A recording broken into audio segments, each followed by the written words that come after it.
Jumpa lagi sobat, melanjutkan kisah Krisnogo Sosro dan Sabu Inten. Untuk sobat semua, selamat menikmati. Salam sejahtera dan bahagia untuk Anda sekeluarga.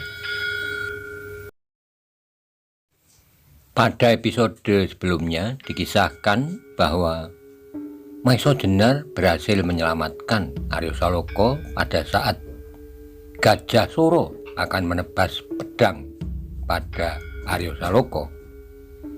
Kemudian Aryo Saloka dilarikan oleh Maiso Jenar. Bagaimanakah kisah selanjutnya? Simak bersama-sama. Tiba-tiba Maiso Jenar tersadar dari angan-angannya oleh suara derap kuda yang mendatanginya. Segera ia menghentikan langkahnya dan dengan seksama memperhatikan suara itu. Ternyata suara itu semakin lama semakin dekat, tepat ke arahnya. Panjang jalan hutan yang sempit. Karena itu segera ia menarik Aryo untuk segera bersembunyi, sebab ia masih belum tahu siapakah para penunggangnya. Beberapa saat kemudian terdengar derap itu menjadi semakin secepat tadi. Agaknya jalan kuda itu diperlambat ketika menyusup jalan sempit serta banyak rintangan, sulur-sulur pepohonan liar. Ternyata penunggang kuda itu lebih dari 3 atau 4 orang. Maiso Jenar dan Aryo Saloka yang bersembunyi di dalam semak segera menahan napas. Ketika kuda-kuda itu hampir lewat di depannya, tiba-tiba terdengar salah seorang berkata, "Kakang, kemana kita akan mencari?" "Entahlah," jawab yang lain. "Mencari seseorang di daerah yang seluas ini adalah sulit sekali. Tidak mungkinkah anak itu dilarikan ke Demak untuk melaporkan segala sesuatu yang terjadi kepada Sultan?" kata yang lain pula. "Itu tidak mungkin," sahut yang lain lagi. "Kalau orang yang melarikan anak itu bukan orang yang bodoh, ya pasti tidak akan pergi ke Demak, sebab tidak akan ada gunanya, kecuali kalau dapat ditunjukkan bukti-buktinya atau yang berkepentingan tertangkap pada saat itu. Apalagi Sultan sedang murka kepada Gajah Soro." Setelah itu tak terdengar lagi suara mereka. Sedang derap kuda itu semakin lama terdengar semakin jauh dan kemudian menghilang. Ketika sudah tidak ada tanda-tanda yang membahayakan lagi, segera Maiso Jenar bangkit dan menggandeng Aryo untuk berjalan kembali. Maiso Jenar agak terkejut ketika dirasanya tangan Aryo gemetar. Segera ia dapat menduga perasaan anak itu, meskipun ada juga perasaan takut. Tetapi pasti Aryo menjadi marah sekali mendengar percakapan orang-orang itu. Ketika baru 3-4 langkah mereka berjalan, mendadak Maiso Jenar menghentikan langkahnya. Ia mendapat suatu pikiran bahwa jalan ini pasti merupakan jalan yang berbahaya. Orang-orang tadi dapat dengan segera kembali dan mungkin ada orang lain yang mencari lewat jalan ini pula. Karena itu segera ia mempertimbangkan untuk mengambil jalan lain. Ia tidak mau menanggung akibat tertangkapnya Aryo apabila ia tidak dapat melawan orang-orang yang mencarinya. "Aryo," kata Maiso Jenar, "ternyata jalan ini adalah jalan yang berbahaya. Karena itu marilah kita ambil jalan lain." Aryo tidak menjawab, tapi hanya menganggukkan kepalanya. Karena pertimbangan itu, segera Maiso Jenar dan Aryo Saloka membelok menyusup hutan untuk mengambil jalan lain. Mereka berjalan dengan agak tergesa-gesa. Maiso Jenar mengharap untuk dapat segera sampai ke Pudak Pungkuran dan menitipkan Aryo di sana. Setelah itu ia akan berusaha dengan bersembunyi menemui Wonomerto dan Ibu Aryo untuk membeberkan peranan Lembu Soro yang sebenarnya. Ternyata Aryo pun adalah anak yang betah berjalan, meskipun tampaknya ia agak lelah. Ketika Maiso Jenar mengajaknya beristirahat, anak itu menolak. Maka mereka pun berjalan terus di dalam gelapnya malam. Maiso Jenar memang pernah pergi ke Pudak Pungkuran, dan ia telah pula mengenal jalan dari tempat itu ke Banyu Biru. Tetapi sekarang untuk menghindari bahaya, ia menempuh jalan lain, jalan yang belum pernah dilewatinya. Karena itu ia menjadi agak bingung dan kesulitan untuk menemukan arah yang tepat di dalam gelap, serta di dalam hutan yang belum pernah dijamahnya. Maka kemudian ketika fajar menyingsing serta melemparkan warna kemerahan ke segenap penjuru, insaplah Maiso Jenar bahwa jalan yang ditempuh adalah jalan yang sama sekali tidak mengarah ke Pudak Pungkuran. Karena itu dengan hati berdebar-debar ia berkata, "Aryo, agaknya aku telah kehilangan jurusan untuk mencapai Pudak Pungkuran." Aryo mandang Maiso Jenar dengan pandangan yang tidak mengerti. "Lalu kemana kita pergi, Paman?" Maiso Jenar menarik napas. Dengan hilangnya arah Pudak Pungkuran, ia tidak lagi mempunyai suatu tujuan yang tertentu. Karena itu ia menjawab, "Aryo, tujuan bukanlah hal yang penting bagi kita. Kemanapun kita akan pergi adalah sama saja. Sebab akhirnya kita akan kembali lagi ke Banyu Biru. Karena itu jangan risaukan tujuan kita." Aryo mengangguk-anggukkan kepalanya, tapi badannya sudah bertambah letih. Meskipun demikian, Aryo masih belum mau untuk beristirahat. Karena itu kembali mereka berjalan menyusur hutan yang tidak begitu lebat. Meskipun perlahan-lahan, namun mereka setapak demi setapak tetap maju. Ketika matahari sudah mencapai ujung pepohonan, hutan yang ditempuh itu sudah semakin menipis. Sejenak kemudian tuntaslah hutan itu. Maiso Jenar dan Aryo Saloko segera menempuh padang rumput yang tidak begitu luas untuk segera sampai ke daerah yang didiami orang. Disinilah mereka beristirahat. Orang-orang yang membangun daerah itu menjadi pedesaan ternyata adalah orang-orang yang ramah dan baik hati, yang menerima Maiso Jenar dan Aryo Saloko sebagai seorang perantau beserta anaknya dengan senang hati. Meskipun demikian, Maiso Jenar tidak dapat untuk seterusnya menetap di tempat itu, sebab menurut pertimbangannya tempat itu masih terlalu dekat dengan Banyu Biru. Karena itu ketika ia beserta Aryo telah beristirahat satu malam, mereka minta izin kepada penduduk desa itu untuk segera meneruskan perjalanan.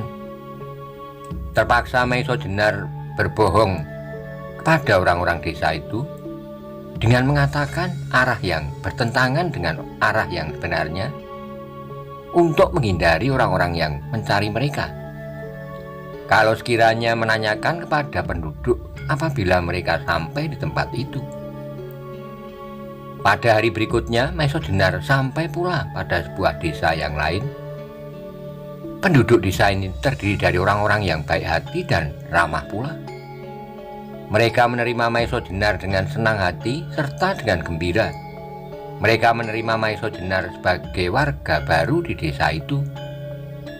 Di daerah ini Maiso Jenar merasa bahwa keamanan Aryo telah dapat dipertanggungjawabkan. Karena itu ia pun menyatakan diri sebagai keluarga baru serta dengan bekerja keras. Ia pun segera membangun perumahan serta menebas hutan untuk tanah pertanian, sebagaimana dilakukan oleh setiap pendatang baru. Di tempat kediamannya yang baru itu, Maiso Jenar dianggap tidak lebih dari seorang petani biasa, seorang yang seperti kebanyakan penduduk di desa itu, yang datang untuk sekedar dapat memperbaiki nasibnya dengan mengolah tanah yang sedikit lebih subur dibanding daerah mereka semula. Demikianlah Maiso Jenar dan Aryo Saloko telah memulai dengan suatu penghidupan yang baru sebagai seorang petani yang bekerja untuk mempertahankan hidupnya. Setiap pagi mereka pergi ke ladang menggarap tanah seperti yang dikerjakan oleh orang lain pula. Tapi di samping itu yang tak seorang pun mengetahuinya, bahwa di dalam setiap kesempatan, terutama apabila matahari telah terbenam, Maiso Jenar dengan tekun menuntun Aryo dalam berbagai ilmu. Tidak saja olah kanuragan, tetapi juga tata pergaulan, kasusastran, dan sebagainya. Lebih dari itu, Maiso Jenar juga selalu memberi petunjuk-petunjuk tentang keluhuran budi dan mendekatkan diri kepada Yang Maha Kuasa. Juga sedikit mengenal ilmu keprajuritan dan siasat. Sedikit demi sedikit namun pasti, Aryo setiap saat tumbuh menjadi seorang pemuda yang perkasa serta memiliki berbagai macam pengetahuan. Sementara itu terjadilah berbagai perubahan di Banyu Biru. Pada malam Aryo dilarikan oleh Maiso Jenar. Wonomerto telah mengutus beberapa orang untuk minta perlindungan kepada Ki Ageng Lembusuro. Ketika utusan Wonomerto sampai di Pamingit, Lembusuro justru baru berada di Banyu Biru, sehingga utusan itu terpaksa menunggu untuk beberapa lama. Baru beberapa saat kemudian Ki Ageng Lembusuro dengan tergesa-gesa datang kembali. Tentu saja ia sama sekali tidak mengatakan bahwa ia baru datang dari Banyu Biru. Mendengar permintaan utusan Wonomerto itu, hati Lembusuro menjadi gembira sekali. Tanpa berpikir panjang, ia segera menyanggupinya.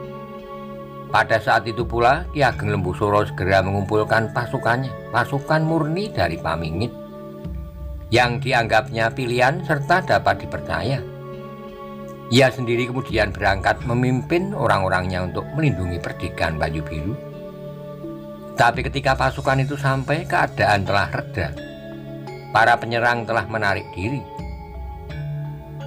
Dalam pertemuan yang diadakan oleh Lembusuro dengan para pemimpin Banyu Biru, karena kelincahan Lembusuro maka dicapai suatu persetujuan bahwa selama Gajah Suro belum kembali serta Aryo Saloka belum diketemukan, Banyu Biru langsung berada di bawah pemerintahan Lembusuro di Pamingit. Tetapi untuk kelancaran tata pemerintahan, Lembusuro diberi wewenang untuk menempatkan beberapa orangnya di Banyu Biru. Inilah titik permulaan dari kemunduran secara menyeluruh bagi Banyu Biru. Sebenarnya perjanjian perlindungan itu tidak menyenangkan hati beberapa orang di antara para pemimpin Banyu Biru. Wonomerto sendiri akhirnya menyesal pula. Apalagi pemuda-pemuda yang punya cita-cita buat masa depannya, yaitu Bantaran dan Panjawi. Untuk sementara mereka tidak berbuat apa-apa, sebab mereka tahu bahwa bagaimanapun Lembusuro adalah seorang yang perkasa, yang memiliki ilmu seperti yang dimiliki oleh kakaknya, meskipun dalam tingkatan yang lebih rendah. Dalam pada itu, diam-diam Lembusuro selalu berusaha untuk menemukan Aryo. Pada orang-orang Banyu Biru, ia memerintahkan mencari anak itu sebagai pewaris tanah perdikan. Sedang kepada orang-orangnya yang dipercaya, diperintahkannya untuk menemukan Aryo dan membunuhnya. Sebab selama anak itu masih hidup, rasa-rasanya masih saja ada duri di dalam dagingnya. Karena apabila tiba-tiba Aryo muncul, maka akan terjadilah suatu perjuangan yang lebih berat lagi. Apalagi Aryo membawa tanda kebesaran Banyu Biru, yaitu tombak pendek yang bernama Kyai Bancak, sebuah pusaka yang menjadi kebanggaan Gajah Suro. Itulah sebabnya ia bekerja mati-matian untuk membinasakannya. Di samping Aryo Saloka, masih ada pula hal-hal yang sangat merisaukan Ki Ageng Lembusuro, yaitu pusaka-pusaka Kyai Nogososro dan Kyai Sabu Inten. Ia sadar sepenuhnya apabila pada suatu saat ada kemungkinan ia berhadapan dengan sekutu-sekutunya, tokoh-tokoh golongan hitam, sebagai lawan yang akan saling membinasakan. Pertolongan ayahnya Ki Ageng Suro Dipoyono belum tentu dapat diharapkan. Apalagi kalau ayahnya itu mengetahui bagaimana ia telah menyingkirkan kakaknya Ki Ageng Gajah Suro. Karena itu usahanya yang pertama adalah memperkuat diri. Ia selalu berusaha memperbesar pasukannya dengan biaya yang besar, tanpa memperdulikan tata penghidupan rakyat yang menjadi semakin sempit. Cita-citanya tidak hanya menguasai seluruh daerah perdikan yang dulu berada di bawah pemerintahan ayahnya, Tetapi kelak bila ia berhasil mendapat Kyai Nogososro dan Kyai Sabu Inten, maka kekuatan itu sangat diperlukan. Dengan kedua pusaka itu ia akan mempunyai kemungkinan terbesar menerima wahyu keraton. Dengan demikian ia akan dengan mudahnya dapat menghancurkan kekuatan Demak. Tetapi meskipun demikian ia masih selalu berusaha bahwa tokoh-tokoh golongan hitam akan dapat dijadikan landasan kekuatan pula. Sesuai dengan kepercayaan mereka bahwa barang siapa yang telah memiliki kedua keris pusaka itu akan dianggap sebagai pemimpin mereka. Itulah sebabnya maka Lembu Soro selalu banyak memberi keleluasaan bergerak kepada sekutu-sekutunya di daerahnya sendiri serta daerah perlindungannya. Di samping itu, Lembu Soro juga selalu berusaha mencari Aryo Saloko, sekaligus memerintahkan untuk mendapatkan keterangan mengenai Kyai Nogososro dan Kyai Sabu Inten. Sementara itu waktu berjalan terus tanpa henti-hentinya, hari berganti hari, minggu berganti minggu, maka semakin dekatlah waktu yang akan diselenggarakan tokoh-tokoh hitam untuk mendapatkan seseorang yang dapat menjadi pemimpin mereka. Tapi rasanya nafsu mereka sudah jauh berkurang sejak mereka mengetahui dengan pasti bahwa keris-keris pusaka yang mereka harapkan telah lenyap serta jatuh ke tangan seseorang yang tak dikenal. Demikianlah akhirnya bulan terakhir itu datang juga. Pada saat itu Maeso Jenar kemudian bersedia pula untuk menyaksikan pertemuan itu. Meskipun ia sadar bahwa untuk melihatnya pasti akan sangat sulit. Karena itu ia harus berangkat beberapa hari sebelum purnama naik untuk mendapatkan keterangan di mana pertemuan itu berlangsung. Menurut keterangan yang pernah didengar Maeso Jenar dalam pertemuan itu, Uling Putih serta Uling Kuning akan bertindak sebagai tuan rumah. Karena itu menurut perkiraan Maeso Jenar, pertemuan itu akan dilangsungkan di sekitar daerah Rowo Pening. Maeso Jenar juga pernah mendapat petunjuk tentang sarang uling itu, yaitu di dalam rimba di ujung rawa yang menjorok ke utara. Maeso Jenar semula mengharap bahwa menyaksikan pertemuan itu ia akan dapat mengukur kekuatan tokoh-tokoh golongan hitam. Tetapi sebenarnya sekarang tanpa menyaksikan pun ia sudah mendapat gambaran jelas tentang kekuatan mereka. Bahkan tentang orang-orang angkatan tua yang berdiri di belakang mereka. Tapi bagaimanapun Maeso Jenar tetap berkeinginan menyaksikan pertemuan itu. Setelah mendekati waktu yang ditentukan, Maeso Jenar pun segera mempersiapkan diri. Sebenarnya yang agak memusingkan kepalanya adalah Aryo Saloko. Ia sebenarnya agak keberatan untuk meninggalkan anak itu. Tapi sebaliknya membawa Aryo adalah sangat berbahaya pula. Tetapi akhirnya Maeso Jenar menganggap bahwa lebih aman bagi Aryo serta lebih ringan pula tanggung jawabnya apabila Aryo ditinggal saja di rumah dengan pesana Garana itu tidak membahayakan dirinya sendiri. Sebaiknya selama Maeso Jenar pergi, ia tidak usah pergi keluar rumah untuk menghindarkan hal-hal yang tidak diinginkan. Demikianlah maka pada suatu hari sepekan sebelum purnama naik, Maeso Jenar berangkat untuk melakukan suatu pekerjaan yang berbahaya.